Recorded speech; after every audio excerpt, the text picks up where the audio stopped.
جان بوجھ کر جھوٹی قسم کھانے کا سخت گناہ ہے۔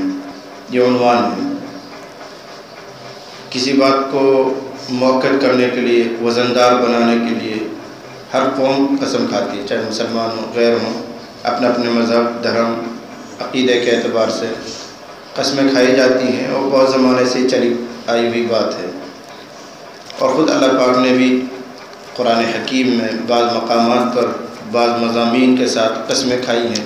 والشمس وضحاها، یہ قسم ہی ہے۔ والشمس کے معنی قسم ہے سورج کی، قسم ہے چاند کی۔ واللیل اذا یغشی، یہ سب قسم ہے۔ لا اقسم بهذا البلد، لعمرک، تیرے عمر کی قسم، تیری جان کی قسم، محمد رسول اللہ صلی اللہ علیہ وسلم کی قسم کھائی گئی ہے۔ والتین والزیتون، یہ سب بھی قسم ہے۔ معلوم ہوا کہ قسم کھانا قدیم عادت ہے اور انسانوں کی عادت کے موافق ہی اللہ تعالیٰ نے قسموں سے اپنے کلام کو مؤکد کیا ہے، اس لیے کہ انسانوں کو اتارا جا رہا ہے تو انسان ان باتوں کی بڑی اہمیت سمجھتا ہے جس کے پیچھے قسم لگی ہوئی ہو۔ تو اللہ تعالیٰ نے انسانوں کی رعایت کر کے خود بھی قسمیں کھائی ہیں، لیکن اس میں کچھ شرطیں لگا دی گئی ہیں۔ اسلام نے بھی اس کو برقرار رکھا کہ کسی بات کو مؤکد کرنے کے لیے، مضبوط کرنے کے لیے، ثبوت کو ٹھوس کرنے کے لیے قسم کھا سکتے ہو، لیکن کچھ شرطیں لگائی۔ پہلی شرط یہ ہے کہ غیر اللہ کی قسم نہیں کھانی چاہیے، بلکہ اس پہ سخت وعید سنائی، من حلف بغیر اللہ فقد اشرک، جو غیر اللہ کی قسم کھاتا ہے تو ایسا ہے جیسے شرک کر رہا ہو۔ کیوں کہی گئی یہ بات؟ اس لیے کہ قسم اس چیز کی اٹھائی جاتی ہے جس کی دل میں بہت اہمیت ہوتی ہے۔ اب تم نے کسی دیوی کی، کسی دیوتا کی، کسی بزرگ کی، کسی اور چیز کی قسم کھائی تو اس کا مطلب یہ ہے کہ تمہارے دلوں میں اللہ کے مقابلے میں اس کی عظمت زیادہ ہے، اس کی اہمیت زیادہ ہے۔ یہ تو شرک ہو گیا، حدیث میں بات کہی گئی ہے۔ اس کی وجہ یہی ہے کہ سب سے زیادہ اہمیت کے قابل اگر کوئی ہے تو وہ اللہ تعالیٰ کی ذات ہے، ہمارے دلوں میں اسی کی عظمت ہونی چاہیے۔ اب اگر کسی اور چیز کی قسم کھا رہے ہیں تو اس کا مطلب یہ ہے کہ اللہ کے مقابلے میں اس کی عظمت زیادہ ہے ہمارے دل میں، اس لیے شرک سے تعبیر کیا اس کو۔ تو پہلی شرط یہ لگائی گئی ہے کہ اگر قسم اٹھانی ہو تو غیر اللہ کی نہیں، اللہ کے علاوہ کسی اور کی نہیں، صرف اللہ کی قسم کھائیں گے۔ عربی زبان میں اس کے لیے باللہ، تاللہ، یہ قسم کھایا کرتے تھے۔ حضور کی زبان سے بھی یہ قسمیں آئی ہوئی ہیں۔ والذی نفسی بیدی، یہ حضور کی عام قسم ہے۔ والذی نفسی بیدی، حدیثوں میں یہ قسم بہت آئی ہوئی، اس کا مطلب ہوتا ہے اس ذات کی قسم جس کے قبضے میں میری جان ہے، تو وہ بھی تو اللہ ہی ہے۔ اس ذات کی قسم جس کے قبضے میں میری جان ہے، یہ حضور عام طور سے قسم کھاتے تھے۔ لیکن اس میں بھی ایک راز ہے، اس میں بھی ایک راز ہے کہ اللہ تعالیٰ نے حضرت محمد رسول اللہ صلی اللہ علیہ وسلم کو اتنے کمالات دیے ہیں، کہیں کوئی گمراہ یوں نہ سمجھنے لگے کہ یہی اللہ ہے، یہی اللہ ہے۔ جیسے یہود نے کہا وقالت الیہود عزیر ابن اللہ، یہود نے کہا کہ حضرت عزیر اللہ کے بیٹے ہیں۔ وقالت النصارى المسیح ابن اللہ، بلکہ ایک فرقہ میں سے پیدا ہوا جو حضرت عیسیٰ کو خود ہی اللہ کہنے لگا، ثالث ثلاثہ۔ تو حضرت محمد رسول اللہ صلی اللہ علیہ وسلم میں تو وہ سارے کمالات ہیں، وہ ساری خوبیاں ہیں جو سارے پیغمبروں میں تھی۔ تو کہیں ایسا نہ ہو کہ کوئی گمراہ عقیدے میں آگے بڑھ جائے اور خود محمد رسول اللہ کو اللہ کہنے لگ جائے۔ اس لیے حضور یہ قسم کھاتے تھے کہ اس اللہ کی قسم جس کے قبضے میں میری جان ہے، اس کا مطلب یہ ہے کہ میں مختار نہیں ہوں، میری بھی جان کسی اور کے ہاتھ میں ہے، میں تو اس کا بندہ ہوں، اس لیے قسم اٹھاتے تھے آپ اشارہ کرنے کے لیے۔ بہرحال ہمیں تو یہ مسئلہ سمجھنا ہے کہ زمانے قدیم سے قسم کھائے جانے کا رواج ہے، اسلام نے بھی اس کو باقی رکھا ہے، لیکن ایک شرط یہ لگائی کہ غیر اللہ کی قسم نہیں ہونی چاہیے۔ یہاں تک کہ ہماری میوات میں جو رواج ہے، قرآن تک، دھرم صبح، یہ کوئی قسمیں نہیں، ان کا کوئی لحاظ بھی نہیں، یہ گناہ کی بات ہے۔ اگر کسی موقع پر قسم کھانی ہی ہو اور چارہ ہی نہیں ہے، اللہ کی قسم اٹھائیں، میں اللہ کی قسم کھاتا ہوں، معاملہ یہ ہے، اس کا علاوہ نہیں۔ قرآن کی قسم، ماں باپ کی قسم، ٹینٹ کی قسم، فلاں کی قسم، یہ سب لغویات ہیں، ان کی تفصیل آگے چل کر آ رہی ہے۔ پھر یمین یعنی قسم کی تین قسمیں فقہاء کرام بیان کرتے ہیں۔ فقہاء کرام تین قسمیں بیان کرتے ہیں۔ نمبر ایک یمین لغو، اس کو ہم کہہ سکتے ہیں لغو قسم، لغو مانے بیکار، لغو بیکار، تو لغو قسم ایک قسم ہے، اس کو عربی میں کہتے ہیں یمین لغو، یمین کے معنی قسم کا آتا ہے۔ نمبر 2 یمین منعقدہ، یمین کے معنی تو آپ سمجھ گئے قسم، منعقدہ آئندہ زمانے میں کوئی کام کرنے کی قسم کھانا، اللہ کی قسم میں یہ کام کروں گا، تو اس کو کہیں گے ایسی قسم جس جو آئندہ زمانے کے بارے میں کوئی کام کرنے کے لیے اٹھائی گئی ہے۔ تو ایک ہوتی ہے یمین لغو، ایک ہوتی ہے یمین منعقدہ، ایک ہوتی ہے یمین غموس۔ غمسن کے معنی آتے ہیں ڈبو دینا، وہ قسم اتنی خطرناک ہے، اتنا بڑا گناہ ہے کہ وہ آدمی کو جہنم میں ڈبو دیتی ہے، اس لیے عربی میں اس کو کہتے ہیں یمین غموس، یمین غموس۔ ہم اردو میں کر لیں اس کو۔ ایک ہوتی ہے لغو قسم، ایک ہوتی ہے جھوٹی قسم، اور ایک ہوتی ہے آئندہ زمانے میں کوئی کام کرنے کی قسم کھانا۔ یہ 3 صورتیں بنتی ہیں۔ یمین لغو تو یہ ہے کہ بغیر ارادے کے زبان پر کوئی قسم آ جائے، جیسے کہ علاقائی رواج ہوتا ہے، طریقہ ہوتا ہے، بس اس زبان پر چڑھی ہوئی ہے اس لیے وہ زبان سے نکل گئی، کوئی ارادہ نہیں تھا، اس کو یمین لغو کہا جاتا ہے۔ عرب والوں میں اس کا بہت رواج تھا، یمین لغو کا، بہت قسم کھایا کرتے تھے، بات بے بات اسی قسم اٹھا لیا کرتے تھے۔ تو یمین لغو کہتے ہیں جو بغیر ارادے کے زبان پر آ جائے، اس پر کوئی کفارہ نہیں ہے، وہ تو بغیر ارادے کے زبان پر بات ویسی آ گئی، بقسم خدا کے اللہ کی یہ ہے، وہ اس طرح زبان پر آ جائے اور ارادہ بھی نہیں ہے اس کا، اس کو یمین لغو کہتے ہیں۔ اس کا کوئی کفارہ نہیں ہے، کوئی ارادہ نہ ہونے کی وجہ سے اس کو قابل شمار نہیں مانا جاتا، لیکن بہرحال اس کی عادت چھوڑنی چاہیے، مناسب پھر بھی نہیں۔ ایک ہوتی ہے یمین غموس، اسی کا یہاں بیان ہے۔ یمین غموس کا مطلب ہوتا ہے جان بوجھ کر کسی بات پر جھوٹی قسم کھانا، جان بوجھ کر کسی معاملے میں جھوٹی قسم کھانا، اس کو یمین غموس کہتے ہیں۔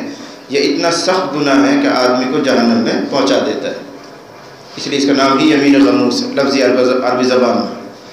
ایک موقع پر حضرت صلی اللہ علیہ وسلم نے حضرات صحابہ کرام سے پوچھا، الا انبئکم باکبر الکبائر، اے لوگوں کیا میں تم کو گناہوں میں جو سب سے بڑے گناہ بتاؤں؟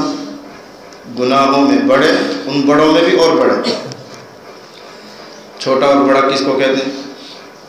بعض علماء نے یہ کہا ہے کہ قسموں میں یہ کہنا، گناہوں میں یہ کہنا کہ یہ چھوٹا ہے اور یہ بڑا ہے، یہ خود درست نہیں ہے، سارے ہی گناہ بڑے ہوتے ہیں، چھوٹے اور بڑے کی تقسیم کرنا یہ درست نہیں۔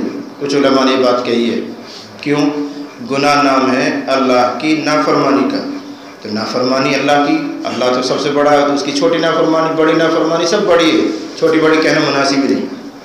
علماء کی رائے تو یہ ہے، لیکن بہرحال خود حدیث سے، قرآن سے، نصوص سے اشارہ ملتا ہے کہ گناہوں کی قسمیں ہیں، اس لیے اکثر علماء مانتے ہیں چھوٹے اور بڑے، چھوٹے اور بڑے، لیکن اس کا یہ مطلب نہیں ہوتا کہ چھوٹے گناہ دھڑلے سے کیے جائیں، اس لیے کہ چنگاری ہوتی ہے، چاہے چھوٹی ہو یا بڑی ہو، بس 19-20 کا فرق ہے، چھوٹی چنگاری تھوڑا دیر میں خطرہ پہنچائے گی، بڑی چنگاری سے جلدی نقصان ہو جائے گا۔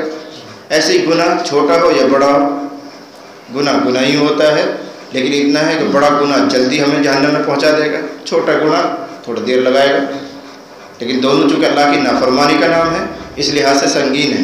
لیکن قرآن اور حدیث سے اشارہ ملتا ہے کہ گناہ 2 طرح کے ہوتے ہیں، چھوٹے اور بڑے۔ بڑے گناہ کی تعریف سمجھ لیں گے تو چھوٹا سمجھ میں آ جائے گا۔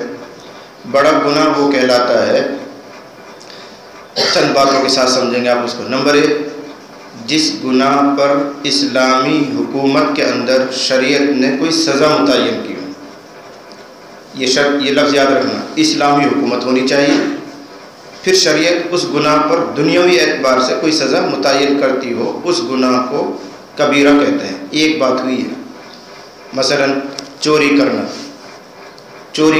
اب اگر اسلامی ملک ہو تو ہم سب جانتے ہیں کہ چور کی سزا کیا ہے؟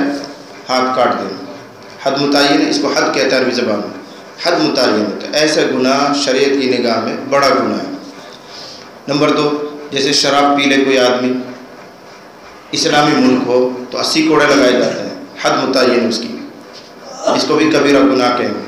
کوئی زنا کر لے، زنا کرنے والا اگر بغیر شادی شدہ شادی نہیں ہوئی ہے تو کوڑوں سے نمٹا دیا جاتا ہے مسئلہ، 100 کوڑے لگائے جاتے تھے، اور اگر شادی شدہ ہے تو سنسار کیا جاتا تھا، رجم کیا جاتا تھا، پتھروں سے مار مار کے ختم کر دیتے تھے اس کو۔ تو دیکھو ان گناہوں پر سزا متعین ہے۔ تو ایسے گناہ جن پر اسلامی حکومت کے اندر دنیا میں ہی کوئی حد، کوئی سزا متعین ہے، وہ گناہ کبیرہ گناہ کہلاتا ہے۔ یہ ایک بات ہوئی۔ تو چوری کرنا، زنا کرنا، شراب پینا، یہ سب کیا کہلائیں گے؟ بڑے گناہ، بڑے گناہ۔ نمبر 2، کوئی گناہ ایسا ہو جس پر اسلام میں دنیاوی اعتبار سے کوئی سزا تو متعین نہیں کی، لیکن اللہ کی طرف سے لعنت بھیجی گئی، لعنت بھیجی گئی اس پر۔ جس قرآن میں لفظ آیا الا لعنت اللہ علی الظالمین، خبردار ظلم کرنے والوں پر اللہ کی پھٹکار، اللہ کی لعنت۔ یا آیا ہے الا لعنت اللہ علی الظالمین، علی الکافرین، علی الکاذبین، یہ سب لفظ قرآن میں آئے ہیں۔ کافروں پر، جھوٹ بولنے والوں پر، ظلم کرنے والوں پر اللہ کی پھٹکار، اللہ کی لعنت۔ تو یہ سب گناہ کیا بنیں گے؟ ظلم کرنا، جھوٹ بولنا، کفر کرنا، یہ سب بڑے گناہ بن گئے، اس لیے کہ اللہ کی لعنت ان پر آئی ہے۔ نمبر 2، دنیا میں کوئی سزا بھی نہیں ہے، نہ کوئی اس پر لعنت بھیجی گئی، لیکن کوئی گناہ اپنی بے شرمی ہونے میں، سنگین ہونے میں ان دونوں کے برابر ہے۔ جن گناہوں کو میں نے ذکر کروایا، کوئی گناہ سنگینی کے اعتبار سے ایسا ہی ہے جیسے یہ 2 ہیں، تو وہ بھی کبیرہ گناہ مانا جاتا ہے۔ تو یہ ایک موٹی سی تعریف ہے۔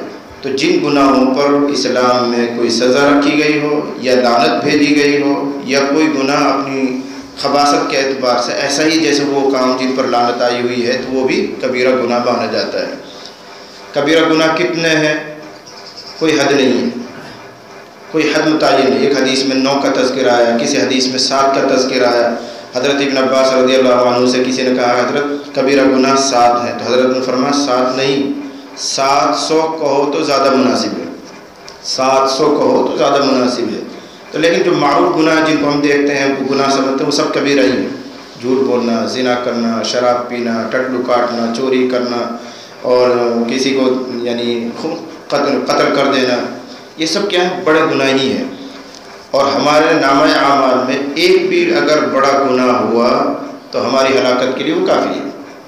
بہت سارے ہونے تو کیا بات، ایک ہی گناہ اگر ہوا تو ہماری ہلاکت کے لیے کافی ہے۔ یہ تو بڑے گناہ میں نے سمجھا۔ اصل یہ ہے کہ جھوٹی قسم کھانا یہ کبیرہ گناہ ہے، اور میں حدیث سنا رہا تھا، حضور علیہ الصلوۃ والسلام نے ایک موقع پر ارشاد فرمایا الا انبئکم باکبر الکبائر، کیا میں تم کو بڑے گناہوں میں سے بھی بڑے نہ بتاؤں؟ صحابہ نے کہا کیوں نہیں اللہ کے رسول، آپ بتا دیجیے۔ تو آپ علیہ الصلوۃ والسلام کسی چیز کا تکیہ لگا کر ایسے بیٹھے ہوئے تھے، ایسا اپنے بائیں طرف وہ تکیہ ٹیک رکھا ہے اور سہار لگا کے بیٹھے ہیں۔ اب فرما رہے ہیں الاشراک باللہ، ٹیک نہیں ہٹائی، ٹیک لگا کے بیٹھے ہیں۔ فرما رہے ہیں الاشراک باللہ، اللہ کے ساتھ شرک کرنا یہ سب سے بڑا گناہ ہے۔ سب جانتے ہیں اللہ کے ساتھ شرک کرنا یہ سب سے عظیم اور بڑا گناہ ہے۔ ان الشرک لظلم عظیم، شرک کرنا تو سب سے بڑا گناہ ہے، اس سے بڑا تو کوئی گناہ ہی نہیں۔ اور اتنا عظیم گناہ ہے کہ اللہ تعالیٰ نے اس کی معافی کی کوئی شکل بھی نہیں رکھی سوائے اس کے کہ آدمی اسلام میں آ جائے، شرک چھوڑ دے، کفر چھوڑ دے اور مسلمان ہو جائے، تو مسلمان ہونے کی برکت سے شرک کا گناہ بھی معاف ہو جاتا ہے۔ الاسلام یہدم ما کان قبلہ، اسلام سابقہ گناہ کو ڈھا دیتا ہے۔ تو اسلام سے پہلے جو سابقہ گناہ وہ کیا ہیں؟ وہ یہی شرک کرنا، ظلم کرنا، ناجائز قتل کرنا، اسلام قبول کرنے کی برکت سے وہ سب معاف ہو جاتے ہیں۔ لیکن آدمی اسلام قبول نہ کرے اور 1000 توبہ کرے، کعبہ میں داخل ہو جائے، غلاف پکڑ کرے، تو وہ شرک معاف نہیں ہوتا، ایسی توبہ سے معاف نہیں ہوتا۔ اس کا ایک ہی حل ہے کہ آدمی کفر اور شرک کو چھوڑے، اسلام میں آئے، مسلمان ہو جائے تو وہ شرک معاف ہو جاتا ہے۔ اللہ تعالیٰ اپنی تمام تر رحمتوں کے باوجود یہ اعلان کرتا ہے کہ شرک کی معافی میرے یہاں نہیں۔ ان اللہ لا یغفر ان یشرک بہ ویغفر ما دون ذلک لمن یشاء، اللہ خود فرماتا ہے کہ جو آدمی شرک کرتا ہے اس جرم کو اللہ تعالیٰ معاف نہیں کرے گا، اس کے علاوہ جس بندے کے لیے چاہے گا، جتنے گناہوں کو چاہے گا معاف کر دے گا، جس کے لیے جتنے گناہوں کو چاہے گا معاف کر دے گا، سب کو ختم بھی کر سکتا ہے، اس کی رحمت کو کوئی نہیں روک سکتا۔ لیکن شرک بہرحال ایک ایسا جرم ہے اللہ اس کی معافی نہیں فرماتا الا ایک آدمی مسلمان ہو جائے، اسلام کی برکت سے وہ شرک معاف ہو جاتا ہے۔ تو یہ تو عظیم گناہ ہے، اس کو نمبر 1 پر آپ نے گنوایا الاشراک باللہ۔ اور ہر مسلمان سمجھتا ہے کہ کفر کرنا، شرک کرنا گناہ کی بات ہے، اس پہ تو زیادہ کہنے کی ضرورت بھی نہیں ہے۔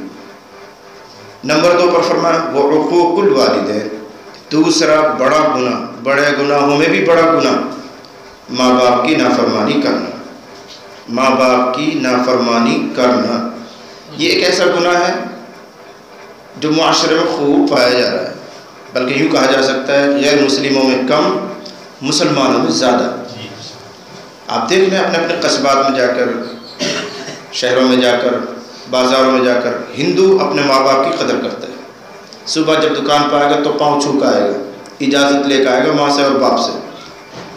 اور ہمارا حال کیا ہے؟ جب کہیں جا رہا ہوگا لڑکا، ماں باپ نے بھی پوچھنا کہاں جا رہا ہے، تم نے کہا پڑھی رہا ہوں، تم نے کہا لینا، یوں جواب دے گا۔ اتنا فرق ہے، وہ غیر مسلم ہے، یہ مسلمان ہے۔ مسلمان عہدہ جواب دے کر آ رہا ہے اور وہ پوچھ کر آ رہا ہے، پاؤں چھو کر آ رہا ہے، اجازت لے کر آ رہا ہے۔ ہم تو یہاں اپنے بازار میں دیکھتے ہیں جتنے بوڑھا ہو جاتا ہے ہندو اتنا ہی صاف ستھرا نظر آتا ہے، کپڑے اپنے نیل کے کپڑے پہن رکھے ہیں، چاہے جھک کر چل رہا ہو، لیکن وہ اس کے بچوں نے اس کا ایسا سنبھالا ہے، نہلاتے ہیں، دھلاتے ہیں، قدر کرتے ہیں، چھوٹی سی چارپائی بٹھا کر رکھتے ہیں۔ صبح آئیں گے تو اجازت لے کر آئیں گے، جب گھر جائیں گے تو سب سے پہلے باپ سے ملیں گے، پھر گھر میں جائیں گے۔ ہمارے میوں میں کہاں یہ بات، مسلمانوں میں کہاں یہ بات؟ ہر ماں باپ شکوہ کرتا ہی ملے گا آپ کو، ہر ماں باپ اپنی اولاد کے بارے میں شکایت کرتا ہی ملے گا، باپ مول صاحب کہا بتا بس۔ یہ ایک درد ہے، ایک درد ہے۔ ابن عمر رضی اللہ عنہما کی روایت ہے، نبی کریم صلی اللہ علیہ وسلم کا قول نقل کرتے ہیں، ماں باپ زبان نہ ہلائیں، زبان نہ ہلائیں، صرف آنسو نکل جانا کبیرہ گناہ ہے۔ دل دکھ جائے، زبان سے بد دعا دیں، تمہاری شکایتیں کسی سے کریں، یہ اونچا درجہ ہے۔ تمہاری کسی بات کی وجہ سے صرف آنسو نکل گیا ماں کے آنکھ سے یا باپ کے آنکھ سے، یہ خود کبیرہ گناہ۔ آنسو نکالنے کے لیے نہیں ہو تم تو ان کو خوشیاں پہنچانے کے لیے ہو۔ جس پیار سے، جس محبت سے انہوں نے تمہیں پالا تھا، وہی پیار کا جواب چاہتے ہیں وہ۔ قرآن نے ایک دعا سکھائی ہے اور اس میں اسی پیار کا حوالہ دیا، رب ارحمہما کما ربیانی صغیرا، رب ارحمہما کما ربیانی صغیرا، دعا سکھائی اور اشارہ دیا، تم اپنے رب سے یوں کہو، اے ہمارے رب ان پر ایسے ہی رحم کر، ایسے ہی شفقت فرما، ایسے ہی پیار فرما ہمارے ماں باپ پر، جیسے انہوں نے میرے بچپن میں میرے ساتھ پیار کیا تھا۔ دیکھو بچپن یاد دلایا کہ تجھے کیسے پالا ہوگا۔ تو بہرحال حقوق الوالدین، ماں باپ کی نافرمانی کرنا بڑے گناہوں میں جو سب سے بڑے ہیں ان میں نمبر 2 کا ہے۔ سب سے بڑا گناہ تو شرک، اس کے بعد اگر گناہوں میں کوئی درجہ ہے تو وہ ماں باپ کی نافرمانی کرنا، اتنا عظیم گناہ ہے۔ لیکن ہمارے مسلمان نماز بھی پڑھ رہے ہوں گے، چلہ 4 مہینے میں لگا رہے ہوں گے، کوئی ذکر اذکار بھی شروع کر دیا ہوگا، دیندار بھی بن گئے ہوں گے، حلیہ بھی دیندارانہ ہوگا، لیکن ماں دکھی ہے، باپ دکھی ہے، تو آپ 1000 عبادت کریں واللہ قبول نہیں ہوں گی، واللہ کہہ رہا ہوں قبول نہیں ہوں گی آپ کی عبادتیں۔ یہ ماں باپ ہمارے لیے جنت کی پہلی سیڑھیاں ہیں۔ پہلے تو ایک سیڑھی پوری کرو، جب دوسری پہ جاؤ گے چھلانگ لگا کے چھت پہ تھوڑی چڑھ جاؤ گے۔ تبھی تو حضور نے فرمایا ان الجنت تحت اقدام امہاتکم، جنت تو تمہاری ماؤں کے قدموں کے نیچے ہے، یعنی ان کی خوشی، ان کا راضی رکھنا جنت کا قوی سبب ہے، مضبوط سبب ہے۔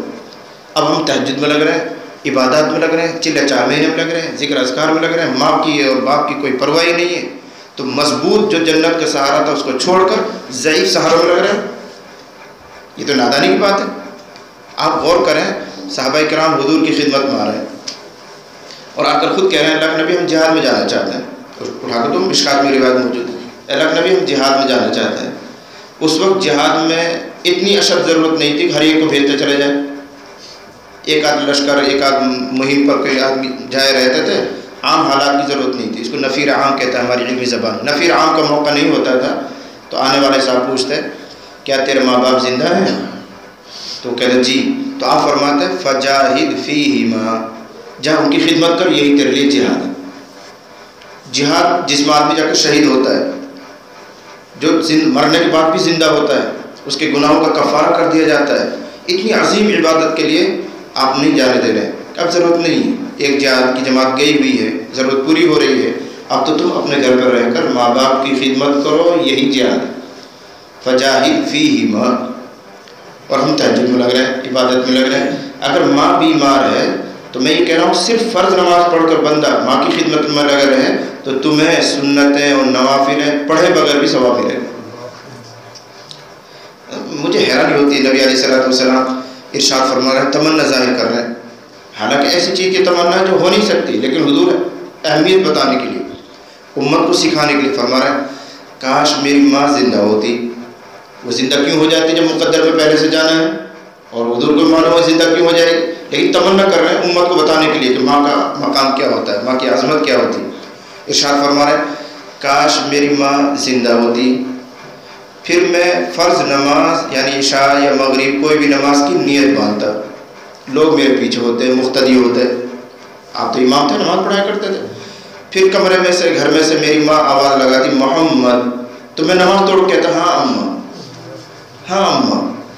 دیکھو اہمیت، نماز اسلام میں سب سے اہم عبادت ہے، نماز اسلام اس سے بڑی کوئی عبادت نہیں ہے، سب سے اہم عبادت ہے، لیکن اس اہم عبادت کے بارے میں حضور فرما رہے ہیں اگر میں نے شروع کی ہوتی نیت باندھ کر اور میری ماں آواز لگاتی محمد، تو میں نیت توڑ کے کہتا ہاں اماں، پھر بعد میں پوری کر لیتا اپنی نماز۔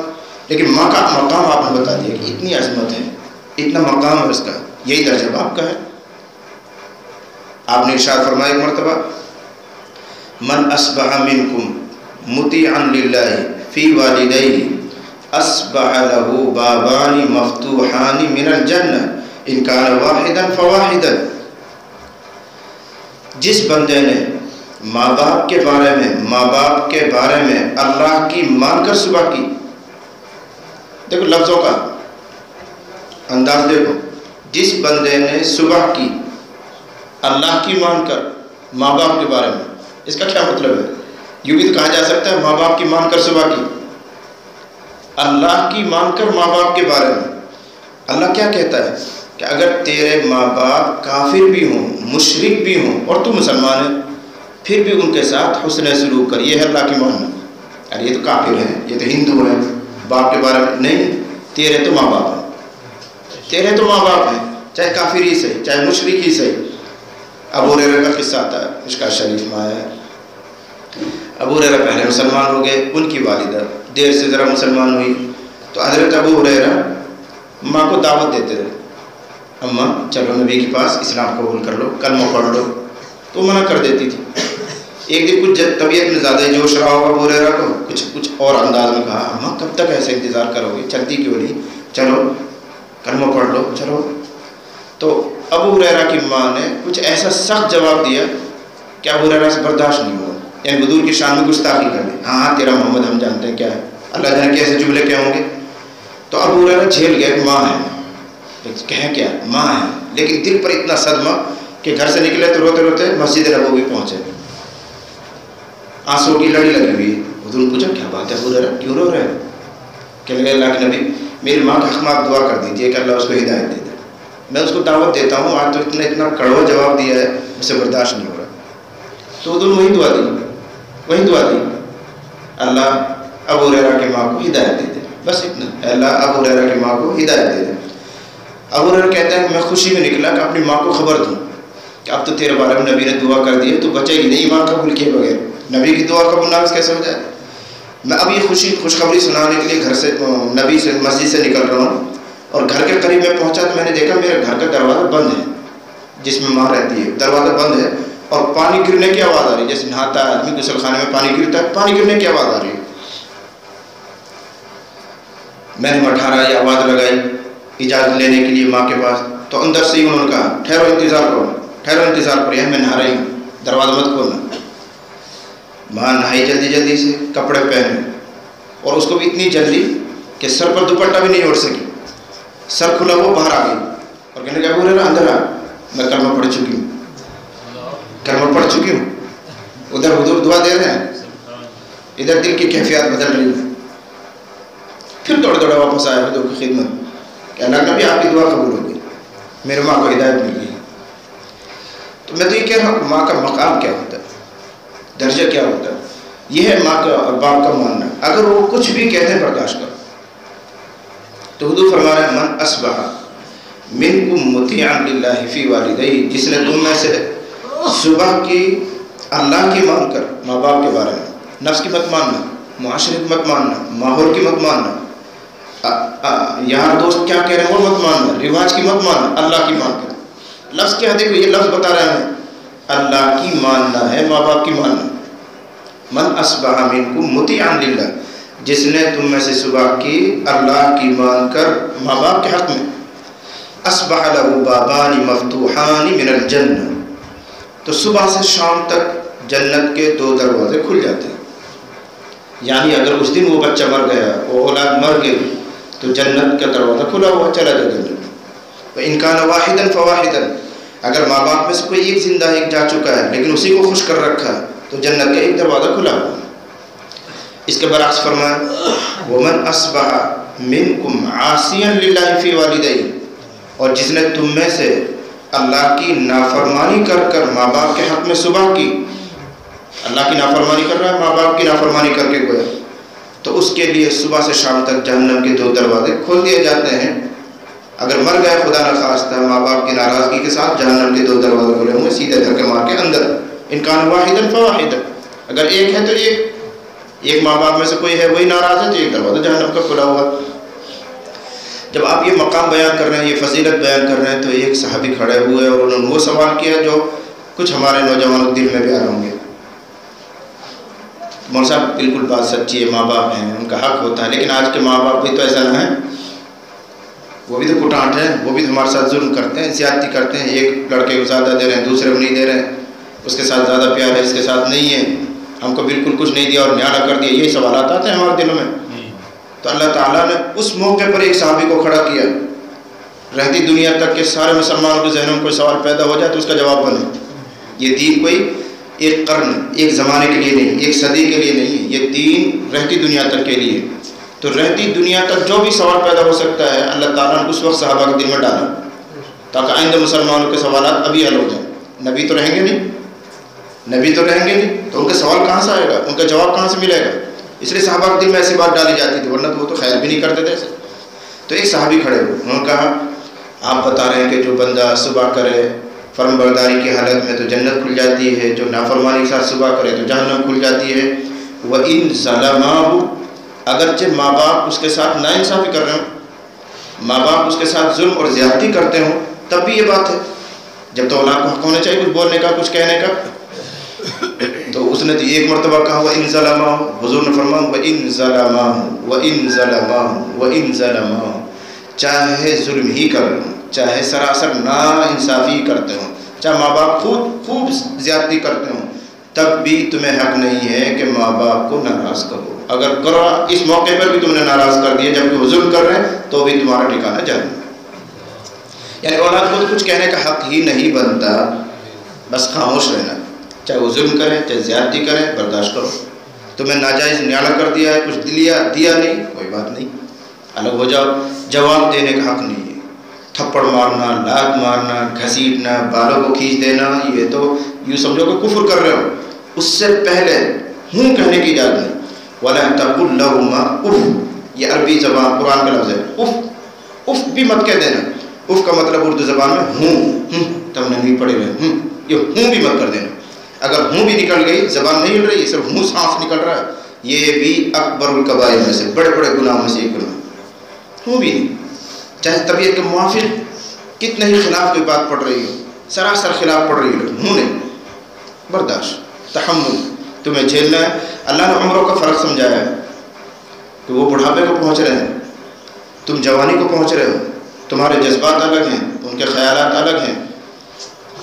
اس لیے فرمایا کہ ایسا ہو سکتا ہے کہ تمہاری عقل کے اعتبار سے وہ کام درست نہ ہو، لیکن ماں باپ کچھ کہہ رہے ہیں تو سنو، مانو، چاہے تمہاری عقل گوارا کرے یا نہ کرے.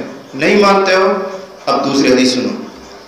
دوسری حدیث، چاہے تم نے چلے لگائے ہوں، 4 مہینے لگائے ہوں، سال لگائے ہوں، خانقاہوں میں تم نے ذکر اذکار کر کر کے چلے گزارے ہوں، چاہے جتنی تسبیحات پڑھتے ہوں، چاہے وہ قاری صاحب ہوں، مولانا صاحب ہوں، مفتی صاحب ہوں، پیر صاحب ہوں، اگر ماں باپ ناراض ہیں تو اب حدیث سنو.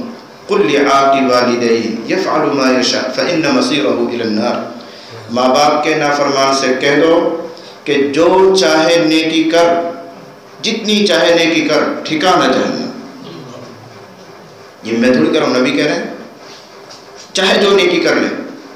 اور یہ جو خاص طور سے ان پڑھ سے ہوتے ہیں، ذرا بھی تعلیم والی ان کے پاس نہیں ہوتی ہے، اور ایک آدھ چلہ بلا لگا دیتے ہیں. ان کو خاص طور سے کہہ رہا ہوں میں، ان کو خاص طور سے کہہ رہا ہوں کہ تمہارے چلوں کی 4 مہینوں کی اتنی عظمت نہیں ہے جتنی ماں باپ کی عظمت ہے.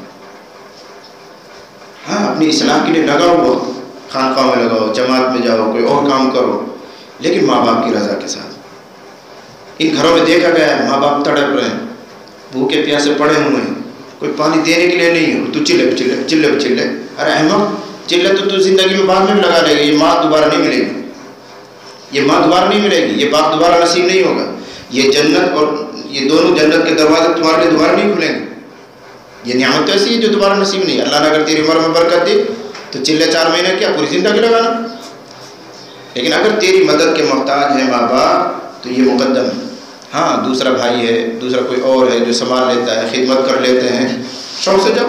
اور ماں باپ اجازت دیتے ہوں، یہ شرط یاد رکھنا، ماں باپ اجازت دیتے ہوں، دوسرا کوئی سنبھال رہا ہو، شوق سے جاؤ، خوب وقت لگاؤ، کوئی حرج نہیں. لیکن تو ہی اکیلا ایک سہارا ہے، وہی سنبھال سکتا ہے، تیرا علاوہ کوئی اور نہیں ہے، تو اب تیرے لیے جائے گی، اب تیرے لیے جائے گی. ہاں مقامی کام سے جڑا رہا، گشت کر بیٹھ بیان میں، فضیلت میں سب کچھ ہے. باہر جانے کی، سفر کرنے کی اس وقت تک اجازت نہیں جب تک ماں باپ کا کوئی دوسرا سہارا نہیں. جب جہاد جیسے عظیم شان عبادت کے لیے حضور فرما رہا نہیں پہلے ان میں جہاد کر، ان کی اطاعت کر، ان کو سنبھال، وہ نہیں ہے جا.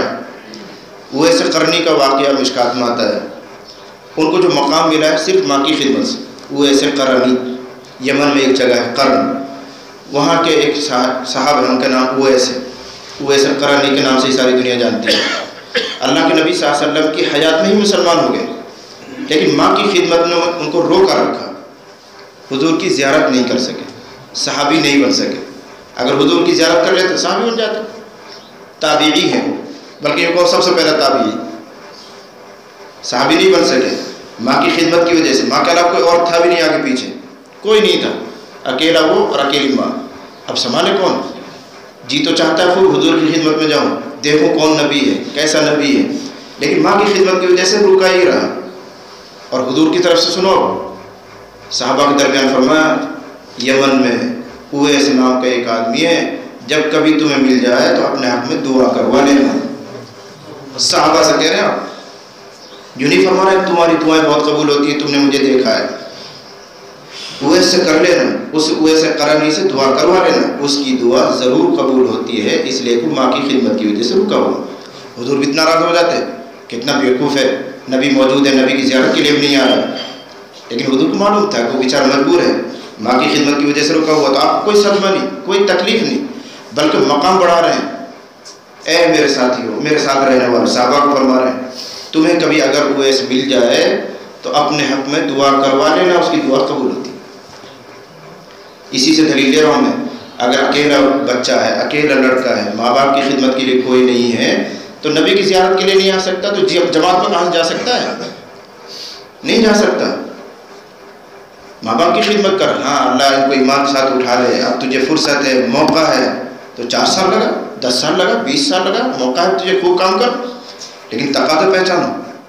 اویس قرنی نے تقاضا پہچانا، ماں کی خدمت میں اپنا آپ کو لگائے رکھا، حضور کی زیارت بھی نہیں کی، تابعی رہ گئے، صحابی بھی نہیں بن پائے، لیکن مقام کیا بڑھ رہا ہے؟ صحابیوں سے کہا جا رہا اپنے لیے دعا کروا لینا. یہ نہیں کہہ رہے تم اس کے لیے دعا کرو کہ اللہ اس کے لیے حالات بنا دے، اللہ اس کے لیے اسباب بنا دے، وہ آ جائے، میری زیارت کر لے، صحابی بن جائے. یوں بھی کہہ سکتے تھے حضور، لیکن نہیں، کیا کہہ رہے ہیں؟ تم اپنے حق میں دعا کروا لیں.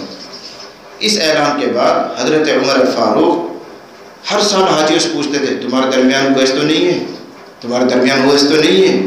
کہ نہیں صاحب کوئی نہیں. یمن والے جتنا آتے تھے، حضور چلے گئے، ابو بکر کا زمانہ بھی ختم ہوا، حضرت عمر خلیفہ بنے، تو حج میں گئے حضرت عمر، پھر پوچھا یمن کے لوگ کہاں ہیں؟ فلاں جگہ سے، وہاں ڈیرا لگا رکھا، وہاں خیمہ، وہاں چل کر گئے. ارے تمہارے درمیان کوئی اویس تو نہیں ہے؟ جی ہے. اس مرتبہ پر چلا، جی ہے. کہاں ہے؟ وہ رہا جنگل میں اونٹ چرا رہا. تو حضرت عمر امیر المومنین چل کر گئے پیدل. کہا تو اویس ہے؟ جی. قرن کا ہے؟ جی. آج تک تجھ کو تیری ماں نے خدمت کی وجہ سے روک رکھا تھا؟ جی. ساری نشانی مل گئی. تیرے بدن میں سفید داغ ہے، حضور نے فرمایا تھا. یہ پورا برس میں مبتلا تھا، یعنی یہ جو ویسے قرنی تھا پورا بدن اس کا سفید ہو گیا، سفید داغ کی بیماری، پورا بدن سفید ہو گیا تھا. اس نے دعا کی تو اللہ تعالیٰ نے پورا بدن صحیح کر دیا، صرف ایک دبا چھوڑ دیا. ایک دھبا چھوڑ دیا تاکہ اس کو یہ نعمت یاد آتی رہے میں کیسا تھا اور اللہ نے کیسے بنا دیا، شکر بڑھتا رہے۔ تو حضور نے وہ بھی سنا ہے، ایسا ایسا رنگ ہوگا، ایسا داغ ہوگا، ایسا دھبا ہوگا، تیرے بدن میں سفید داغ ہے، اونچی ہے، بس اب تو ہاتھ اٹھا اور میرے لیے دعا کر، اب تو ہاتھ اٹھا میرے لیے دعا کروں گا۔ امیر المومنین، میں آپ کے لیے دعا کروں، آپ صحابی ہیں، آپ امیر المومنین، بھائی حکم یہی ہے کہ وہ ایسے مل جائے تو اپنے لیے دعا کروانا نا، اب تو دعا کر جب ہی چھوڑوں گا۔ تو انہوں نے دعا کی، یہ ماں کا مقام تھا۔ حضور علیہ الصلوۃ والسلام جنت میں تشریف لے گئے، آپ نے کہا یہ کس کے قرآن پڑھنے کی آواز آ رہی ہے جنت میں، کس کے پڑھنے کی آواز آ رہی ہے؟ تو جبرائیل نے دوسروں نے بتایا نعمان بن بشیر ہے۔ اوہ سمجھ گئے حضور، اچھا ماں کی خدمت ایسی ہی چیز ہے، وہ ماں کی بہت خدمت کرتے تھے، تو جنت میں قرآن پڑھنے کی آواز وہاں سنی حضور نے، بھائی ماں کی خدمت ایسی چیز ہے۔ تو یہ ماں ہے جن کو ہم نے ذلیل کر رکھا ہے، جن کو ہم پوچھتے نہیں۔ ماں باپ کا دل تو بہت چھوٹا ہوتا ہے، ذرا سی بات پہ خوش ہو جائے، ذرا سی بات، اور ان کی دعائیں بس یہ سمجھو کہ پار جاتی ہیں، سیدھی رکتی نہیں ہیں، سیدھی پار جاتی ہیں، اور ان کی ناراضگی بہت سخت دیوار بن جاتی ہے جنت کے اور ہمارے درمیان، جس کو کوئی چیز توڑ نہیں سکتی، حائل رکاوٹ ہے۔ تو جن کے ماں باپ زندہ ہیں بڑی غنیمت ہے کہ ان کو خوش کر لیجیے، یہی تمہاری خانقاہ ہے، یہی تمہارا ذکر ہے، یہی تمہارے چلے 4 مہینے، یہی مضبوط سہارا ہے جنت میں جانے کے لیے۔ تبھی آپ نے فرمایا الوالد اوسط ابواب الجنہ، ماں باپ جنت کے دروازوں میں سے مین گیٹ ہے۔ جیسے مسجد بناتے ہیں آپ، چھوٹے چھوٹے دروازے بناتے ہیں، ایک بڑا گیٹ بناتے ہیں، یہ اوسط دروازہ ہے، بیچ والا، تو یہ تو مین گیٹ ہے ماں باپ کے جانے۔ ان چھوٹے چھوٹے دروازوں کے چکر میں کیوں پڑ رہے ہو؟ مین گیٹ کو ہی کھولو نا، یہ مین گیٹ ہے جنت میں جانے کا۔ اور اگر ناراض ہو گئے تو سد سکندری ہے، لوہا پلائی ہوئی دیوار، پھر اس کو کوئی توڑ نہیں سکتی، تمہاری نیکیاں رکے ہی رہو گے، اٹکے ہی رہو۔ اللہ تعالیٰ نے ہماری عبرت کے لیے دور نبوت میں ہی ایسے واقعات رونما کیے ہیں۔ ایک صحابی کا انتقال ہو رہا، نوجوان صحابی تھے، اس کی گھر والی، اس کے دوسرے لوگ یار دوست کلمے کی تلقین کر رہے ہیں، پڑھا نہیں جا رہا کلمہ، اور وہ اشارے سے کہتا آ نہیں رہا، زبان پہ تلفظ نہیں ہو رہا ہے۔ تو بیوی نے اطلاع کروائی حضور کو، حضور کی موجودگی میں یہ واقعہ ہو رہا ہے، جا کے کہہ دیجئے کہ آخری علقمہ نام ہے، علقمہ کا آخری وقت ہے، آپ آ جاتے تلقین کر دیتے۔ تو حضور دوڑ آئے، اب حضور علقمہ سے کہہ رہے ہیں لا الہ الا اللہ، لا الہ الا اللہ، اللہ نبی آتا ہی نہیں زبان پہ، مڑ نہیں رہا۔ غور کرو اس پہ، واقعہ ہوتا ہے لیکن غور کرو، نبی تلقین کرے، نبی کا دیکھا ہوا صحابی ہے، لیکن نبی کی تلقین اور صحابی ہونا ماں باپ کی ناراضگی کو ختم نہیں کر رہا ہے۔ اسی کہہ رہا ہوں سد سکندری ہے، کسی نیکی سے دیوار ٹوٹے گی نہیں جب نبی سے نہیں ٹوٹ رہی، نبی کہلوا رہے کلمہ نہیں پڑھا جا رہا، اور وہ اس شارٹ پر زبان پہ نہیں آتا۔ تو حضور سمجھ گئے کلمہ روکنے والی چیز ایک ہی ہو سکتی ہے، ماں باپ کی ناراضگی۔ تو حضور فرمایا ماں زندہ ہے کیا اس کی؟ والد نہیں ہوں گے، حضور کو معلوم ہوگا ماں زندہ ہے کیا؟ لوگوں کا جی زندہ ہے، بلاؤ ماں کو بلوایا، کہا تم اپنے بیٹے سے خوش ہو؟ نہ کہہ بات کی خوش، میں خوش نہ ہوں، بس سمجھ میں آ گیا یہ راز ہے جو کلمہ نہیں پڑھنے دے رہا ہے، معاف کر دو تم اپنے بچے کو، کلمہ نہیں پڑھا جا رہا ہے، تو زیادہ ہی دل دکھی ہوگا کہ میں معاف آپ نہیں کرتی۔ اب حکمت عملی اختیار کی حضور نے، لوگ اس کا جاؤ لکڑی لاؤ، ڈھیر لگائی لکڑی، سلگا ان کو، سلگا دی، بڑی آگ جلنے لگی، علقمہ کو اٹھاؤ ڈال دو اس لکڑیوں میں، آگ میں ڈال دو۔ ماں بہرحال ماں ہوتی ہے، انہوں نے کہا نہیں میرے بیٹا آگ میں، اللہ کے نبی میں جلتے ہوئے نہیں دیکھ سکتی، کہ اگر تو نہیں معاف کرتی تو ادھر جان نکلے گی ادھر جان نہیں، اب نہیں جلے گا، تو جب جلے گا تو ماں نے کہا میں معاف کرتی ہوں، میں معاف کرتی ہوں، میرے بیٹے کو معاف کرتی ہوں، ادھر معاف کیا ادھر کلمہ جاری ہو۔ یہ سد سکندری، ماں باپ ناراض ہو گئے، اب تمہارے چلے بھی دھرے رہ جائیں گے، تلاوت بھی دھری رہ جائے گی، نیک اعمال بھی دھرے رہ جائیں گے۔ اس لیے بہت ضرور ہے، اس لیے عرض کر رہا ہوں، کچھ نوجوان سے نظر آ رہے ہیں، یہ سب نوجوان خیال کریں، ماں کے آنسو یہ زہر ہے، باپ کے آنسو زہر ہے، ابھی تو سنا ہے حدیث، آنسو ٹپک جانا ماں باپ کا یہ خود کبیرہ گناہ ہے، انہوں نے تمہارے آنسو کبھی برداشت نہیں کیے، آج تم ان کو رولا رہے ہو۔ ماں باپ نے کبھی روتے ہوئے دیکھا بچے کو؟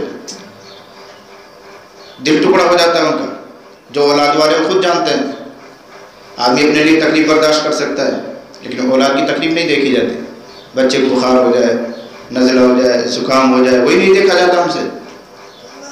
تمہیں تو انہوں نے اس طرح پالا تھا، آج تم یہ صورت حال کر رہے ہو ان کے ساتھ، روتے ہوئے دیکھا میں نے بڑے بوڑھوں کو، اپنے بچے کا نام لیا، بیٹا کا نام لیا، بس لگاتار آنسو کی لڑی لگ گئی، کچھ سنائی نہیں جا رہا ہوں، مول صاحب کہا کہ بس یہ صورت حال ہے، روز مرہ تمہارے میوات کے قصے ہیں، کیا حال ہو رہا ہے۔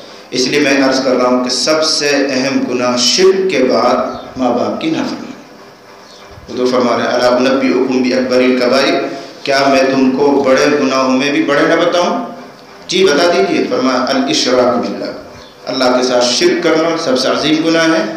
نمبر 2 پر حقوق الوالدین، ماں باپ کی نافرمانی، ماں باپ کی نافرمانی۔ یہ 2 گناہ آپ نے بتایا، اس طرح کے ٹیک لگا کے بیٹھے گا۔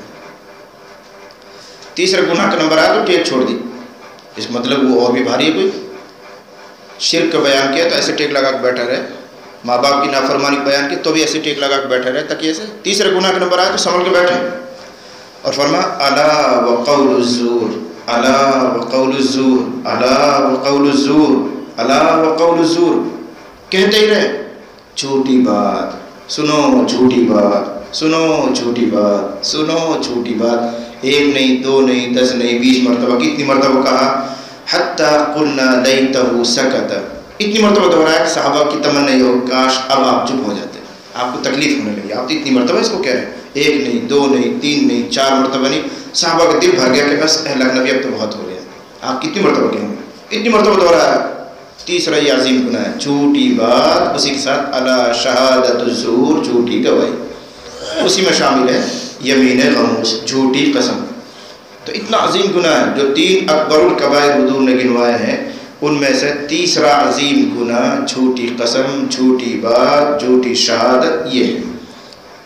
میں بہت صفائی کے ساتھ عرض کروں گا، ہمارا حاجی صاحب بھی، ہمارا حافظ جی صاحب بھی، ہمارا میاں جی صاحب بھی، ہمارا دیندار بھی پیچھے نہیں ہے اس گناہ میں۔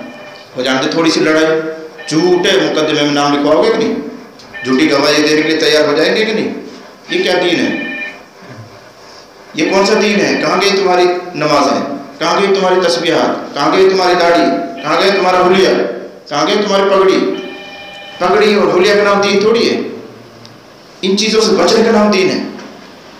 مجھے بہت حیرانی ہوتی ہے، ایک طرف حاجی صاحب بھی ہے، چلہ کو کمی نہیں ہے، تسبیح ہر وقت لٹتی رہتی ہے، ذرا سے لڑائی ہو جائے لکھوا دے چھوڑا کا نام بھی، اب لکھوا دے کا نام بھی، کیا بات ہے، چھلانگ لگا جہنم میں جا رہے ہو، یہ چھلانگ لگانا ہے جہنم کی طرف۔ جو بات جیسی ہے، اول درجہ تو یہ ہے کہ آپس میں ہی صلح کر لینا چاہیے، کیس بازی کرنا ہی نہیں چاہیے۔ سب سے آسان اصلحوا بینکم، یہ قرآن کا حکم ہے۔ دیکھو قرآن تو ابدی کتاب ہے نا، ابدی ہدایت نامہ ہے، ہر چیز کی بات اس میں موجود ہے۔ اس میں یہ کہا گیا ہے وَإِن طَائِفَتَانِ مِنَ الْمُؤْمِنِينَ اقْتَتَلُوا، اگر مؤمنین کی 2 جماعتوں میں لڑائی بھڑائی ہو جائے، قتال تک بھی نوبت آ جائے، قتل بھی ہو جائے، فَأَصْلِحُوا، صلح کرا دو، قاضی تک مت پہنچنے دو بات۔ احادیث میں باقاعدہ اس کی ہدایت دی گئی، تمہارے درمیان کوئی نزاع ہو جائے، کوئی اختلاف ہو جائے، کوئی جھگڑا ہو جائے، کوئی گناہ کسی سے ہو جائے تو آپس میں نمٹاؤ، عدالت تک مت لاؤ۔ اس لیے کہ عدالت میں جب مسئلہ آئے گا پھر شرعی قانون کے اعتبار سے فیصلہ ہوگا۔ مثلا کسی سے زنا ہو جائے، یہ حدیث میں اگر کسی سے زنا ہو جائے تو حضور فرما رہے ہیں مجھ تک مت لاؤ اس کی شکایت، وہیں جوتے چپل مار کے نمٹانے کرو۔ اس لیے میرے پاس اگر معاملہ آیا اور 4 گواہیاں ہو گئی تو پھر رجم کا لا کوئی جواب نہیں، میں تو وہ کروں جو اللہ کہتا ہے۔ اس لیے مجھ تک آنے سے پہلے نمٹا دو، خود ہی نمٹا دو۔ گناہ زنا جیسا زنا گناہ، لیکن اس میں بھی یہ ہدایت ہے مجھ تک مت لاؤ شکایت ہے، میرے پاس اگر آ گیا پھر مجھے کوئی رعایت نہیں اللہ تعالیٰ کی طرف سے، مجھے وہی کرنا جو اللہ کا حکم ہے، تم آپس میں ہی نمٹا دو۔ حضرت ماعز اسلمی کا قصہ آتا ہے روایات میں، ان سے گناہ ہو گئے، ایک صحابی تھے ان کی باندی سے انہوں نے زنا کر لیا، اس صحابی نے ان کو ابھارا، ماعز تم نے زنا کیا ہے میری باندی سے، جاؤ رسول اللہ کے سامنے خدمت میں عرض کرو اپنے گناہ کو۔ وہ تو بیچارے چھپانا چاہ رہے تھے، لیکن ان کے جو باندی کا مالک تھا اس نے کہا تم نے ایک گناہ کیا ہے، جا کے حضور کے سامنے اقرار کرو۔ تو آئے ابو بکر سے مل لیے، ابو عمر سے ملے، کیا قصہ ہے، کیا بات ہے، ملنا چاہ رہے حضور سے، گھسنا چاہ رہے، جس کوئی آدمی یہاں نہ چاہے میرے پاس تو 1-2 پوچھا کہ بھی کل جا کہاں بات ہے۔ تو ایسے ہی وہ مجمع پھاڑ کے حضور کے پاس آ رہا ہے، حضرت عمر نے ابو بکر پوچھ کیا بات، کان میں کہا کہ یہ گناہ ہو گیا، حضور کے سامنے اقرار کر رہا ہے، کام کر میں توبہ کر، کیوں آ رہا ہے، میں استغفار کر بیٹھا۔ حضرت عمر سے کہا مجھ سے زنا ہو گیا، میں وہ ارے کھائی بات کے لیے چل توبہ کر، بات کر حضور سے، ٹلال میں اس لیے ان کو ہدایت معلوم ہے چھپایا کرو، پردے ڈالا کرو، خود ہی نپٹا لیا کرو مسئلہ. وہ گھر چلا گیا. اس نے پھر پوچھا چلا گیا تم خدمت میں؟ ہاں گیا تو، لیکن عمر نے منع کر دیا. عمر کیا کرے گا، جہنم تجھے بھگتنی ہے، گناہ تو نے کیا ہے. پھر اس کو بہارا اس نے باندھی کا مالک نے کہ جا حضور کے سامنے اقرار کر، ورنہ تو تیری آخرت خراب ہو جائے گی. وہ بھی اخلاص میں کہہ رہا ہوگا بیچارہ، اس کو بھی یہ بات معلوم نہیں ہوگی بھائی توبہ کرنے سے معاف ہو جاتا ہے.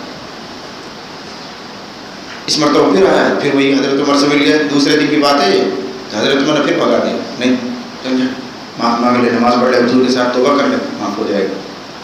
تیسرے دن پھر مجبور کر دیا اس نے. اب وہ آیا حضور کے سامنے تو ادھر آ کے بیٹھ گیا، پاس ہو گیا اور حضور سے کہہ رہا ہے اللہ نبی مجھ سے زنا ہو گیا.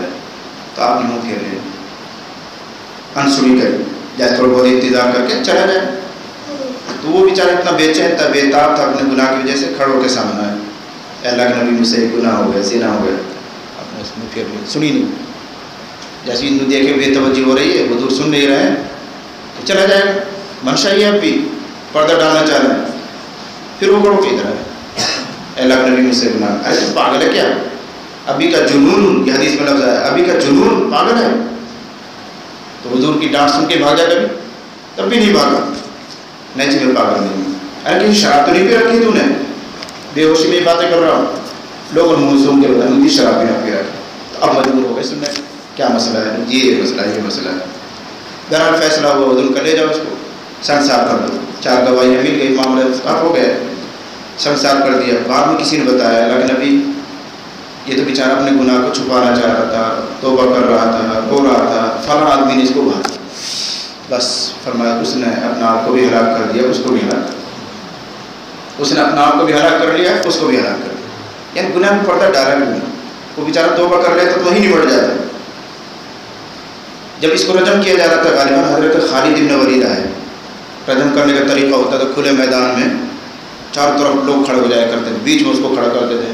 جس کا ہاتھ میں جو کچھ ہے وہ پھینک کے مارتا، کوئی آدھا مار رہا، کوئی پتھر مار رہا، کوئی کچھ مار رہا، یہاں تک وہ ختم ہو جائے. اس کو رجم کرنا کہتے ہیں. جب اس کو پتھر لگے تو یہ بھاگا، میدان چھوڑ کر. سامنے سے حضرت خالد آ رہے تھے، اونٹ کا جبڑا ان کے ہاتھ میں تھا. اونٹ کاٹ ذبح کرتے تھے، ہڈیاں پڑی رہتی تھی، تو اونٹ کا جبڑا ہاتھ میں تھا. زور سے پھینک کر مارا، سر میں لگا اور یہی ڈھیر ہو گئے. اس کے خون کا فوارہ خالد کے بدن پر آیا. تو خالد نے کہا تیرا ناس گنہگار بھی اور میرے اوپر تیرا خون لگ گیا. حضور نے سن لیا، فرمایا مائز نے اتنی توبہ کی ہے، اتنی بڑی توبہ کی ہے، اگر پورے مدینے والوں پر تقسیم کر دی جائے تو سب کے لیے کافی ہے. کوئی معمولی بات ہے اپنا آپ کو پیش کر دینا، گناہ کا اقرار کر لینا، اپنا آپ کو ختم کروا دینا، اللہ کا حکم کے لیے اتنا تیار ہو جانا معمولی بات ہے. تو مائز نے اتنی بڑی توبہ کی ہے کہ اگر پورے مدینے والوں پر تقسیم کر دی جائے تو سب کے لیے کافی ہے. میں اس واقعے میں آپ کو سنا رہا ہوں. قرآن یہ ہدایت دیتا ہے چاہے جتنا بڑا جرم ہو جائے عدالت تک مت پہنچاؤ، خود ہی نپٹاؤ، صلح کرو. آج ہماری کورٹ کچہریاں ہم سے ہی بھری ہیں، خون پسینے سے کماتے ہیں نالائق کافروں کو تم لوگ مالدار کرو. واللہ کہہ رہا ہوں اور بہت دکھ کے ساتھ کہہ رہا ہوں، تم اپنے پیسے سے اتنا فائدہ نہیں اٹھا رہے ہو جتنے کفار فائدہ اٹھا رہے. تھانے داروں کی جیبوں کو تم نے بھرا، پولیس والوں کو تم نے خوشحال کر دیا، ان ججوں کو تم نے مالدار کر دیا، وکیلوں کو تم نے مالدار کر دیا. کچھ تو سوچو کہاں جا رہی ہے قوم، کیا حال بنے. میں بہت صفائی کے ساتھ کہہ رہا ہوں، ہمارے علاقے میں تھانہ تحصیلوں میں بیوقارا کون نظر آتا ہے؟ ہمارے پاس کیا عدالت نہیں ہے؟ ہمارے پاس اپنا نظام نہیں ہے؟ ہمارے پاس علماء نہیں جو صلح کراتے ہیں؟ ہمارے گاؤں میں کوئی پنچایت نہیں ہے جو صلح کراتے ہیں؟ کیوں نہیں ہوگی؟ اور نمبر 2 پر جو ہمارے یہاں صلح کرنے والے ہیں وہ خود حرام خور ہیں، وہ کھا کے ڈکار نہیں لیتے. چاہے وہ ارپنچ ہو، سرپنچ ہو، پکڑ والا ہے، حاجی صاحب ہوں، وہ ان سے بھی بڑے نالائق. جب فیصلہ کرانا ہے تو 5 لاکھ یا گھر والے 5 لاکھ بس گھر والے فیصلہ کر کے جیب میں گئے پیسے. یہ ان سے بڑا ڈکار ہو، حرام خور، سور خور. حرام جرمانہ، مالی جرمانہ کرنا خود حرام. یہ تو اور شکلیں بہت ہوتی ہیں. اور پھر مجھے حیرانی واقعی کہ تم دین کی تو ہوا تک نہیں لگی. جو ڈنڈ میں تم پیسے لیتے ہو اب کہاں لگا؟ مسجد میں. اور وہ مسجد بھی حرام ہے، وہ مسجد زرار ہے، اس کا ڈھا دینا واجب ہے. مسجد میں لگا دیا اس پیسے کو، وہ تو حرام کے پیسے سے مسجد بنائی تو کہاں سے جائز ہوگی؟ مسجد تقویٰ چاہیے، مسجد تقویٰ حلال پیسے. تم سے زیادہ تو مشرکین مکہ ہوشیار تھے. بیت اللہ کی تعمیر کا وقت آیا، پیسے کم پڑ گئے تو بیت اللہ کی دیواروں کو چھوٹا کر دیا. وہ حتیم اس لیے نکلی باہر. قصہ مشہور ہے بیت اللہ سے شریف یعنی جو آیا تھا سیلاب، اس کی وجہ سے دیواریں ٹوٹ گئی، بکھر گئی. مشرکین کفار نے یہ سوچا کہ اب دوبارہ سے بنانا چاہیے، لیکن وہ بھی سمجھتے تھے کہ اس میں حلال پیسہ لگنا چاہیے. اللہ کا گھر ہے، کہاں کہاں سے اکٹھا کیا ہوگا حلال پیسہ، تو وہ ناکافی ہو گیا، تھوڑا پڑ گیا. ایسا نہیں ہے کہ جتنی بنیاد بیت اللہ کی تھی وہ سب اٹھ جائیں اور چھت پڑ جائے، اتنا پیسہ نہیں. تو انہوں نے یہ کام کیا. میں سمجھانے کے لیے کہہ رہا ہوں، جیسے پہلے اتنا بڑا گھر تھا خانہ کعبہ، تو انہوں نے اس دیوار کو اپنی جگہ اٹھایا، اس دیوار کو اپنی جگہ اٹھایا، اس دیوار کو بھی اپنی جگہ اٹھایا. لیکن یہ جو دیوار تھی اس کو یہاں کے بجائے یہاں سے اٹھایا، چھوٹا بنا دیا. اتنا پیسہ نہیں کہ اتنی اینٹ فالتو لگا دیں، اتنی اوپر تک دیوار جائیں گی کہ نہیں، یہ دیوار بھی اتنی اوپر جائے گی. تو اس کو سکیڑ دیا، یہ جگہ باہر کر دیا، چھوٹا بنا دیا، اور اس کو چھوٹی سی دیوار سے گھیر دیا. اسی کو حتیم کہتے ہیں. یہ خانہ کعبہ کا حصہ آج بھی ایسے ہی ہے، یہ خانہ کعبہ کا حصہ ہے. یہ اس لیے نہ بتائی. تو تم سے زیادہ تو وہ ہوشیار تھے، وہ سمجھدار تھے، ان کو پتا تھا بیت اللہ میں غلط پیسہ نہیں لگ سکتا، اور ہم ڈنڈ کے پیسے مسجد میں لگا دیتے ہیں. حیرانی کی بات ہے، دیندار ہو کر، مسلمان ہو کر 100 سال ہو گئے ہمارے یہاں دعوت و تبلیغ کے کام ہوتے ہوئے، تو ہمارے اندر اتنا شعور بیدار نہیں ہوا ابھی تک کیسا پیسہ مسجد میں لگنا چاہیے. مال حرام کا ایک درہم لگا دینا بھی اس کی نورانیت ختم کر دے. دیکھ رہے ہو ہماری مسجدوں میں کیا حال ہے، نورانیت نام کی کوئی چیز نہیں. مسجد تو وہ ہے جہاں قلبی سکون ملنا چاہیے. آدمی بیٹھ گیا تو اب اٹھنے کو من نہ کرے، اور ہمارا حال یہ مسجد میں گھستے نکلنا من کرے. وہاں انوار اور برکات نہیں ہے. کیوں نہیں ہے؟ پیسہ جو لگا وہ غلط لگا. اس کی دیواروں کو اٹھانے میں جو اخلاص ہونا چاہیے وہ نہیں ہے. یا تو مسجد نام و نمود کے لیے بنی ہے، یا اس میں ریاکاری کے ساتھ کوئی بات ہوئی ہے، یا غلط پیسہ اس میں لگا ہوا، تو اس میں تمہیں عبادت کرتے ہوئے لذت آئی ہی نہیں سکتی. وہ مسجد زرار ایک ایک درہم، ایک ایک روپیہ حلال پیسے سے لگے، چاہے سادہ مسجد ہو، اس میں بیٹھ کے دیکھو 2 رکعت فالتو پڑھنے کو ہی من کرے گا. تلاوت میں بھی انوار اور برکات محسوس ہیں. جن کو آنکھیں دی اللہ تعالیٰ نے وہ محسوس کرتے ہیں، جن کو اللہ نے آنکھیں دی ہیں وہ محسوس کرتے ہیں. خیر بہرحال، میں ابھی ہمارے یہاں کل ختم بخاری شریف میں شیخ آئے تھے، آپ لوگ بھی آئے ہوں گے. ختم بخاری میں صبح میں سب پڑھا ہے. نورانی اور یہ اللہ والا آدمی، بہت روحانی آدمی ہے. کل فرما رہے ایک آدھ 10 مرتبہ کہا انہوں نے، اور چونکہ خوشی کی بات ہے اس لیے عرض کرتا ہوں، 10 مرتبہ کہا، بلکہ زیادہ ہی کہا. یوں کہا، مول صاحب میں اور مدرسے میں جاتا ہوں تو میرا جی چاہتا ہے کب نکل کے چلا جاؤں، کب واپس ہو جاؤں. یہاں تو میرا اتنا جی لگ رہا ہے، میرا نکلنے کو جی نہیں چاہتا.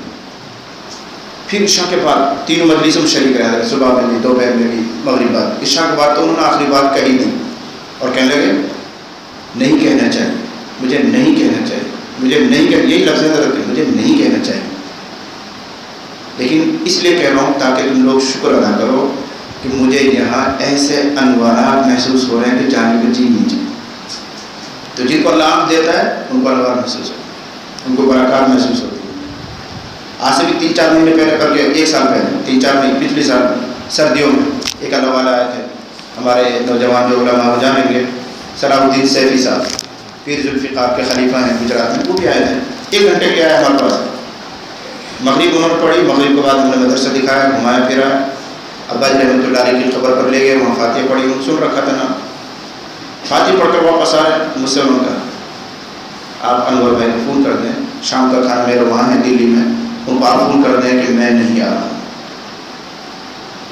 میں کہوں گا کہ اپنے بارے میں کریں، میں کہوں گا تو وہ وعدہ خلافی ہو جائے گی. تم تقاضا کرو کہ حضرت کو ہم روک رہے ہیں، ہم نہیں بھیج رہے اس وقت، تاکہ وہ اپنے کھانا میں کہیں اور کھلا دے کسی کو. ان کو تم کہو کہ ہم حضرت کو روک رہے ہیں، وہ نہیں آئیں گے، صبح آئیں گے، آپ اطلاع کرو. کیا مجھے فرمایا مجھے یہاں انوارات محسوس ہو رہے ہیں، میں چاہتا ہوں میری رات یہاں گزر جائے. ان صاف صاف کہا تو میں نہیں جاتا. صبح کو 6 بجے فلائٹ پکڑنی تھی، صبح 6 بجے جہاز پکڑنا تھا، تو 3 بجے یہاں سے نکلے، رات یہاں پہ. لیکن انوارات کا کچھ حصہ مجھے، جن کو اللہ تعالیٰ نے آنکھیں دی ہیں وہ محسوس کرتے ہیں. ایسے جن گھروں میں، جن مساجد میں، جن مراکز میں حلال پیسہ ہوتا ہے، بہرحال وہاں انوار برکات ہوتی ہیں. وہاں آدمی کا جی بھی لگتا ہے، طبیعت بھی لگتی ہے. تو میں تو اس میں سنا رہا ہوں، ہمارے کورٹ کچہریاں، عدالتیں، تھانے، تحصیل ہمارے مسلمانوں کے پیسے سے آباد ہیں. رشوتیں دے دے کے میوات مارے تھانے دار، ہم سے زیادہ تم واقف ہو ان باتوں کو، تو تم زیادہ جانتے ہو. رشوت دے دے کر تو ادھر پہنچا دو، اس تھانے میں لوٹ لگا دو، وہاں لگا دو، وہاں لگا دو. اس لیے ان کو پتہ ہے ان پڑھ قوم ہے، ان پڑھ سے زیادہ بالکل نہ تجربہ کار قوم ہے، ان کے پیسوں سے ہم مالدار ہیں. اپنے پیسوں سے آپ لوگوں نے اتنا فائدہ نہیں اٹھایا جتنا غیر کا. دکاندار کو تم نے مالدار کیا، جہیز کی لعنت دے مالدار کر دیا نہیں تم نے دونوں. اسی پیسے کو بچا لیتا ہے، مثال دے رہا ہوں، اسی پیسے کو تم 4 لاکھ 5 لاکھ 6 لاکھ روپے شادی میں لگا رہے ہو. یہ تو ادنا سی شادی ہے، اس 5-6 لاکھ روپے بچا کر رکھتے، سادہ سی شادی کر دیتے، پھر اپنی بیٹی کے لیے گھر بنوا دیتے، زمین دلوا دیتے. کام تو آتے کچھ. تم نے تو فریج لیا اور ایڈ لیا، بیڈ لیا اور ادھر کر دے، سارے پیسے ختم کر دے، ضائع کر دے. شادی ہو جانے کے بعد دلہا تمہارا، بیٹی تمہاری، تمہارا داماد ہے، وہ تمہارا بچہ ہے. اب پورا گھر دے دو، کون منع کرتا ہے؟ جہیز کے نام سے منع ہے. بس بھائی آپ کی بیٹی ہے جس کے ساتھ آپ نے اس کا نکاح کر دیا، وہ آپ کا داماد بن گیا، شادی ہو گئی، شادی شریعت کے مطابق. اس کے بعد آپ پورا گھر اس کے حوالے کرو، کون منع کرتا ہے؟ لیکن بعد میں تو تم علاج کے پیسے بھی نہیں دیتے، نہ کے لیے دیتے. نہ اس پہ سوال ملتا ہے، نہ کچھ ہوتا ہے، پیسے ضائع ہو جائے. اگر ایک درد تھوڑی ہے، کہاں تک رکھیں؟ آسمان جب پورا پھٹ جائے تو کہاں تک سیے گا آدمی اس کو؟ تن ہما داغ داغ شد پونگا کجا کجا نہیں، پورا بدن ہی داغ داغ ہو گیا، کہاں کہاں اس پر زخم پر مرہم لگا ہوا ہے. کس چیز کو چھاٹو، کس چیز کے بارے میں کہوں؟ تو پھر میں یہ حدیث آپ کو سنا رہا ہوں. حضور علیہ السلام نے ارشاد فرمایا، کیا میں تمہیں بڑے بڑے گناہ نہ بتاؤں؟ ارشاد فرمایا کیوں نہیں صحابہ نے. تو فرمایا سب سے بڑا گناہ شرک کرنا، نمبر 2 پر ماں باپ کی نافرمانی کرنا، نمبر 3 پر جھوٹی گواہی دینا، جھوٹی بات کہنا، جھوٹی قسم کھانا. اور اتنی مرتبہ کہا کہ صحابہ کی طبیعت پر بوجھ پڑنے لگا. بس اب تو بہت ہو گیا اللہ کے نبی، اب تو بہت ہو گیا، ہم سمجھ گئے اس کی اہمیت. یہ یمین غموس سے جو آج کے سبق میں ہے، لیکن وہ تو رہ گئی. اللہ پھر توفیق دیں گے تو عرض کریں گے. آج کی اس مجلس سے یہ عہد لے کر جائیں کہ انشاءاللہ ان قبائل سے اپنے آپ کو بچائیں گے، اپنے ماحول کو بھی بچائیں گے، اپنے بچوں کو بھی بچائیں گے.